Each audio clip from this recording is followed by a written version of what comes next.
Today is Wednesday, May 7th, 2025. We're looking at a chart of the SPY, and we're going to talk about what they did. I'll come back to this chart in a minute because I want to show you the daily levels and the game plan that was available this morning before the opening bell. And we're going to talk about what the market did with the FOMC announcement, the Federal Open Market Committee announcement at 2 p.m. Eastern today. All things considered, they didn't move around a lot after 2 p.m. They closed positive on the day, but they're still in the middle of a range, which was discussed in the game plan, which we'll look at now. So here are the levels that were posted this morning. You can read through the game plan, and I'm going to refer to this and talk about what price was doing leading up to the opening bell this morning. So we talked about a range that the SPY had stayed within for the past week. It was between 568 and 558, probably easier to see on an hourly chart here. So we'll zoom out here. So here is 568. Here's 558. This is pretty much the last week or so. Last Thursday, May 1st, and here we are, May the 7th. So we're saying that the case could be made that they were going sideways, perhaps waiting on that FOMC announcement at 2 p.m. to break out of the range, either to get above it or maybe fall down below. Two kind of important areas, one on the weekly chart and one on the daily chart. So if we looked at the weekly chart, we would see that the 50-period moving average was up here. Currently it's at 568.87. So if we could get a weekly close above this, then the bulls could have room to run a little bit. They're going to be hitting some more overhead resistance on other charts. Like if we go to the daily chart again, you see that there's the 200 period and the 100 period moving average up here in that same area. But the 50 period is below current price on the daily chart, around 554.55. So if price could get below that, the bears probably have a better chance of pulling price down. Well, what they did is they got right back in the middle of the range today after the FOMC announcement, after moving around a little bit after 2 p.m. I also talked about the monthly chart, something I haven't really mentioned, but I've alluded to it a few times. So this is the month of April, a big tail candle on higher than average volume. You can make the case that price started coming down after the month of November, although they went higher after that. So from November to where they're at, this is 6 months. November, December, January, February, March, and April. So here are 6 months. So we're on the 7th month now. And one thing that would not be too surprising, because you'll see this on many other time frames, is a retracement of this large candle. Timing would be right before the bulls would really get in charge and take price higher. So say they came down to this general area, call it a 50% retracement. Not a bad place for the bulls to start defending price. I'm not saying it's going to happen because it's a long ways down. It seems like a long ways down, but look what they did in 1 month. I'm just saying you have this tail candle. Are they going to go straight up from here? I think the higher chance is they will retrace some of this move before they go up, if they're going to go up at all. Now, if they come all the way down and close a monthly candle or two below the low of this tail candle. So what is that exactly? The low is 481.80. And of course, you have this 50 period down here. So if price does happen to get all the way down here at some point in the next month or two, I'm not saying it will, I'm just suggesting things to think about. It will probably coincide with the 50 period moving average. So here's the line in the sand for the bulls.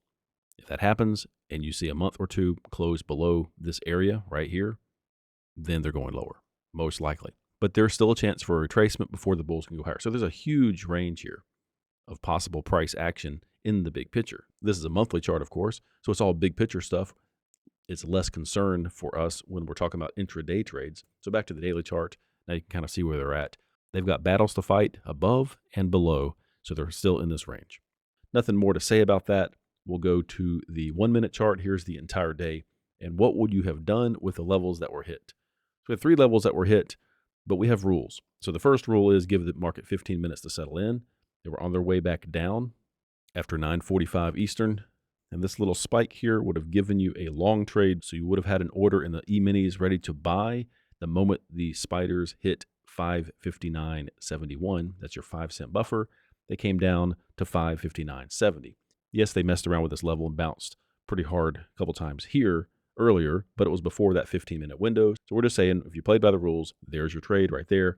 And there's your 4-point base hit. Obviously quite a bit more, but we're just talking about 4-point base hits to keep things consistent. So there's your long trade. Number 1, never made it up to 562.43 at this point. Came back down. You're not going to mess with this level again on the long side. And would you have taken a short trade when they came back up into it after 20 minutes, like right here? Normally you would, but there's a near miss here. Because remember, this was 559.66. So as adjusted, it's 559.61. So there's a near miss within 10 cents. They pull away. That's the trade. They pulled away again. Plus, this whole area is kind of a consolidation. They're within 20 cents of this level for a while, more than 20 minutes. That's kind of my 2020 rule. So would not have triggered this trade on the short side, but it did work if you chose to trade. It fell away, and you could have pulled a base hit. We're not going to count it, though. So now prices are messing around with this level, and before long, we're at 1 o'clock. I do not trade after 1 o'clock on FOMC announcement days. So everything after this point would not have mattered at all, but let's just look and see what happened. The next level that was fresh and could have been traded would be down here at 557.91. And while they did spike it quite a lot of momentum here and bounce, that would have been a trade. That's a lot of being out of the money to handle. To me, it's not worth trading after 1 o'clock, knowing that there's likelihood of fireworks at 2 o'clock Eastern. So we're not counting that, but just to show you there was support there. They messed around with these levels, kind of ping pong between these levels. In the very end of the day, they went up to 562.43. All this momentum, it's not too surprising. They spiked it quite a bit and pulled away. Once again, there was resistance and support again down here. So the levels were important, but we're just going to count the one trade per the rules early in the morning, and that was it. You could have stopped paying attention to the market after 1 o'clock, or do what I do and stop paying attention to the market after about 11:30, 11:45 or so. The first 2 hours of the regular session is really all you need most of the time. Here is a recording of the one trade that I took. Notice the time. It was right before the market opened. So here they are off to the races. And I'm looking for an opportunity to take a trade after the first 15 minutes, like I do, playing by the rules. And I looked away kind of at the wrong time. I missed that little spike down. It was around 9:50, maybe right before 9:50. There we go. So I missed that. I'll go ahead and pause this. So I missed the bounce. That was the trade, obviously. We just talked about that already. So I made the level dotted, and I saw what they were doing. I thought, well, they've attempted to try to get above this high from yesterday a couple times, that if they're going to do it again the third time, they're probably going to bust above. So I actually jumped on board, something I don't normally do. Anyway, I bought 4 contracts just at the market, and I ended up taking 3 of those off. Made a nice little profit there. Trailed the remaining contract up for a few more points. I think I got like 5 points. Never got up to this target up here.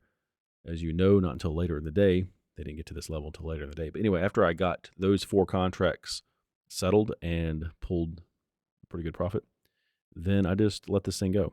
And since there was the FOMC announcement at 2 o'clock in the afternoon, I thought I'm just going to let this thing go the rest of the day to see what happens. So let's go to 2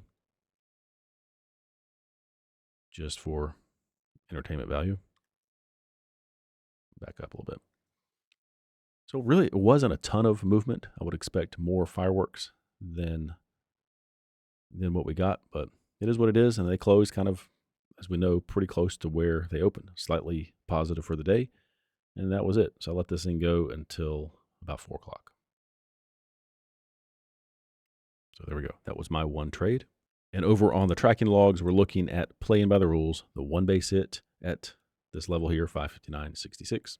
Same one I traded, but just 4 points if you were strictly just pulling base hits and not being more adventurous. And you can look at the metrics, assuming we started the year with $50,000. This is only 2025. And here's where you would be at this point in time, trading 2 contracts at every single level.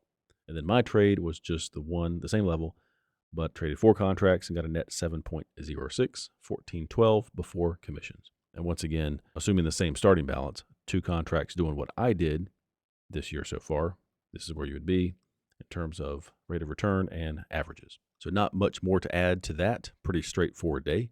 I'll be back tomorrow morning. New levels. They will be available via the daily level subscription, and we'll do it all over again. Rinse and repeat. It works pretty well in the long run. Thanks for watching. I will talk to you again soon. Have a great day.